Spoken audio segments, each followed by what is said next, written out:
Welcome to this deep dive, and we're going to be looking at an intriguing idea. Okay. Psychedelic experiences as rites of passage. Oh, wow. So what if those psychedelic journeys that you've had, were more than just trips? Right. What if they actually mirrored these ancient transformative journeys that humans have been taking for centuries? That's a really fascinating question. Yeah. And it really makes you think about Yeah. how these substances have been used throughout history. Yeah. I mean, by traditional societies, for healing and spiritual growth. Exactly. And we have some really great sources to help us kind of unpack this. Okay. We have excerpts from Daniel Pinchbeck's Breaking Open the Head, Right. Joseph Campbell's The Hero with a Thousand Faces, Okay. and La Guia del Explorador Psychedelico. Right. And Pinchbeck's book is a more modern take. Right. And it's looking at how psychedelics challenged conventional views on psychotherapy and human nature. Yeah. Especially in the mid-20th century. Oh, okay. When there was a lot of experimentation happening. It's interesting because Pinchbeck actually refers to it as a modern form of shamanism, and he's pointing out those parallels with traditional practices. Yeah. What I think is so striking is that for many cultures, psychedelics were interwoven with healing and spiritual development. Yeah. It's something we seem to have lost touch with in the West. Yeah. Reading Pinchbeck actually got me thinking about, your own experiences. Sure. Have you ever felt like you were on a kind of hero's journey? Like the one Joseph Campbell describes during his psychedelic experience? It's that universal story structure, Right. the monomyth that he found across cultures. Yeah. And, it might apply here too. It's a really compelling framework to consider. Okay. That initial decision to embark on a psychedelic journey, Okay. that could be seen as, the call to adventure. Yeah. And then as you enter that altered state of consciousness, it's like crossing the threshold into a completely different world full of strange and maybe even challenging experiences. Yeah, and as you kind of go deeper into that experience, Right. there's often this point of complete surrender, Yeah. where you might even face some inner demons or anxieties. Right. It's like being in the belly of the whale, Yeah. another classic stage in the hero's journey. And it's in the belly of the whale after that surrender Right. where things can get truly interesting. Okay. You might encounter profound feelings of love, Okay. interconnectedness with everything, maybe even archetypal figures. Campbell would call this meeting with the goddess, a stage often associated with beauty and a sense of unity. Okay, but then the journey kind of takes another turn. Okay. You might find yourself confronting parts of yourself Yeah. that you've pushed away. Right. Maybe even your shadow self. Yeah. Those aspects we had to hide or deny. That's right. And that process of confronting Yeah. and integrating those rejected parts of ourselves can be seen as atonement with the Father. Right. A necessary challenge on the path to wholeness. It's like fade a difficult truth about yourself. Okay. But ultimately, it leads to a new level of understanding and self-awareness, Yeah. what Campbell calls apotheosis. It's incredible how those stages actually map onto the psychedelic experience. It is. But what happens when the experience itself ends? La Guia del Explorador Psychedelico actually brings up Yeah. a really crucial point. Okay. Just like ancient rites of passage, Right. modern psychedelic exploration Right. can benefit from some guidance. Yes, and that guidance can come in many forms. Okay. La Guia del Explorador Psychedelico emphasizes the importance of set and setting. Right. Having a supportive environment Yeah. and clear intentions before you even begin the journey. Okay. These factors can have a huge impact on how the experience unfolds. And then there's integration, Right. which is all about processing those insights and emotions Yeah. from the psychedelic experience after it's over. Yeah. It's like taking those lessons learned on the hero's journey Right. and applying them to your everyday life. Yes. It's a critical step for turning those insights into lasting positive change, wouldn't you say? Absolutely. It's about taking the wisdom gained from that symbolic death and rebirth and weaving it into the fabric of your life. Right, but what's really intriguing is how both Campbell and La Guia del Explorador Psychedelico Yeah. use powerful imagery to describe this transformation. They do. Oh, you mean like the serpent and fire imagery? Yes. Oh, okay. Campbell often uses the serpent to symbolize the unconscious, a guardian of the underworld. Okay. And in La Guia del Explorador Psychedelico, fire represents Right. that transformative power of the experience itself. Okay. It's as if encountering your own inner serpent Yeah. Shadow self is like acquiring fire, Hmm. a source of change and knowledge. Wow. That's a powerful connection. It is. So we're seeing this idea Right. that the psychedelic experience can be like a hero's journey, filled with challenges, Right. insights, and ultimately transformation. Yes. But I'm curious, what do you think makes the difference between a psychedelic experience that's just a trip Right. and one that's truly transformative, Yeah. like a rite of passage? That's a great question. Yeah. And I think it has a lot to do with intention and immigration. Okay. It's about approaching these experiences with a sense of purpose, Right. a willingness to learn and grow, Right. and then taking the time to process those insights Right. and apply them to your life. Yeah, it makes me think about how much potential Right. these experiences hold. They do. But we've covered a lot of ground already. Yeah, we have. Where do we go from here? Well, we've talked about the stages of the hero's journey, Right? but I think it's worth exploring those stages Okay. in more depth. Okay. For example, what does it really mean to face your shadow self? Right. And how do you integrate those rejected parts of yourself? And what about the return from the journey? What does it look like to bring back the elixir Right. and share those insights with the world? That's definitely something to dive deeper into. Yes. We'll explore those ideas in more detail. Okay. After a short break. Sounds good. We'll be right back. Okay. It's amazing how these ancient myths, these Yeah. heroes' journeys, Right. provide like a framework for understanding these experiences.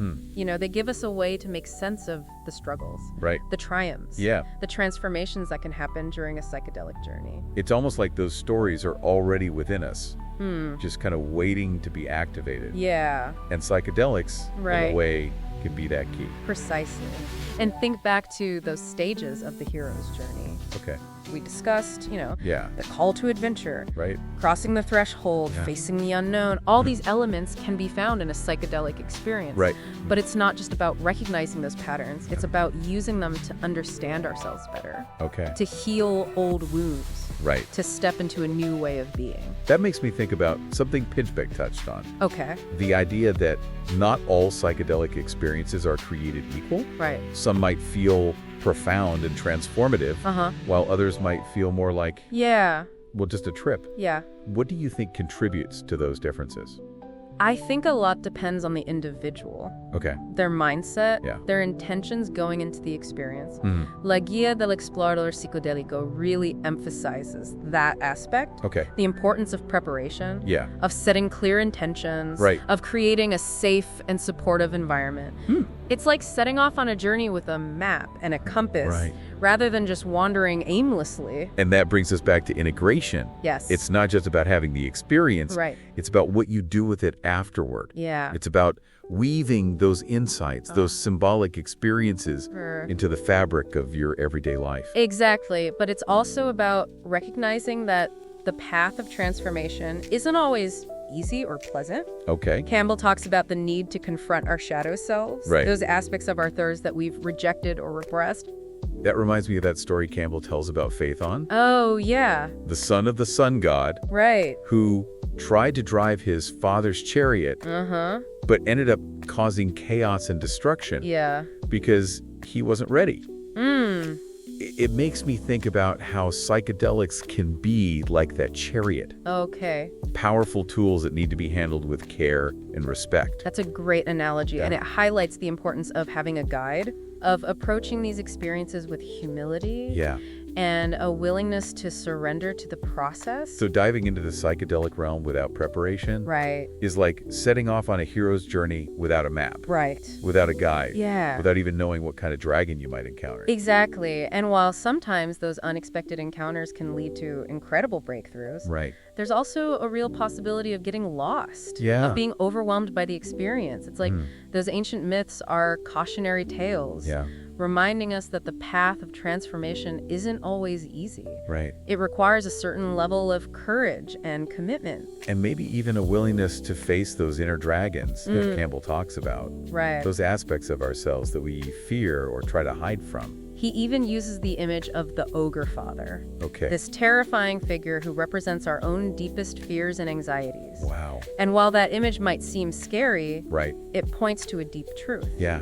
It's through facing those shadows that we can achieve true wholeness. Okay. It's about integrating those rejected parts of ourselves Yeah. and emerging as more complete, more compassionate human beings. So it's like those psychedelic experiences can be a way of confronting the ogres within and reclaiming our own lost power. That's right. But what happens after that confrontation?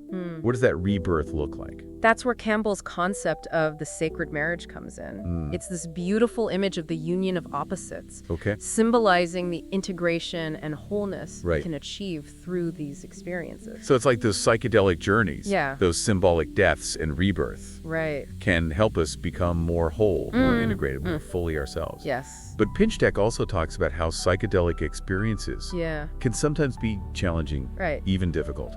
How does that fit into this idea of a rite of passage? I think it's important to remember that rites of passage in traditional cultures weren't always easy or comfortable. They often involve challenges, tests, even pain. And it's through those challenges that the individual is transformed. It's like facing those difficult truths about ourselves. Those shadow aspects can be painful, but it's through that pain that we can grow and evolve. So it's like those psychedelic experiences can be a way of facing the darkness within and emerging from it transformed, renewed, more fully alive. And that's where the true magic of the psychedelic experience lies. It's not just about facing the darkness. It's about emerging from it with a new perspective, a new understanding, a new sense of purpose. It makes me wonder what kinds of dragons are lurking in our own unconscious, waiting to be faced. And what kind of treasures we might discover along the way. But there's one more piece of this puzzle we need to explore. What happens when the hero returns from the journey? That's a great point. We often focus on the journey itself. But what about the integration? The sharing of what we've learned? We'll have to dive into that next. We've been talking about like the hero's journey, facing our shadows. But like, what happens when we return from that psychedelic experience? How do we integrate what we've learned and bring that back to our everyday lives? That's a crucial question because it speaks to the purpose of the entire journey. It's not just about having the experience, it's about what you do with it afterward. Campbell talks about the hero returning from the journey with some kind of elixir, a boon, a treasure that has been discovered.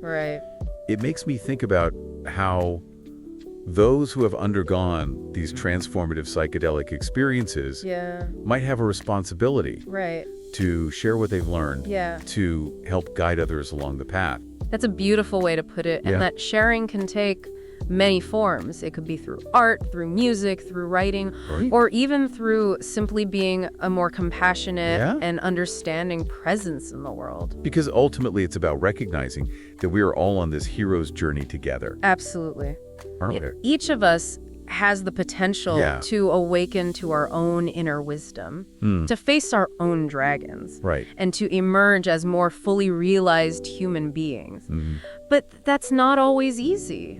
Pinchtek talks about how integrating these experiences can be a process.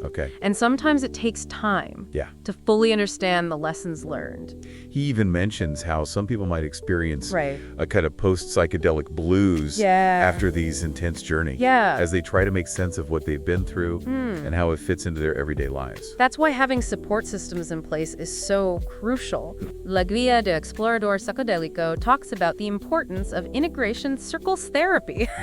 Or even just having close friends who can help you process those experiences and ground those insights back into reality. So it's like that return from the hero's journey isn't always a triumphant parade.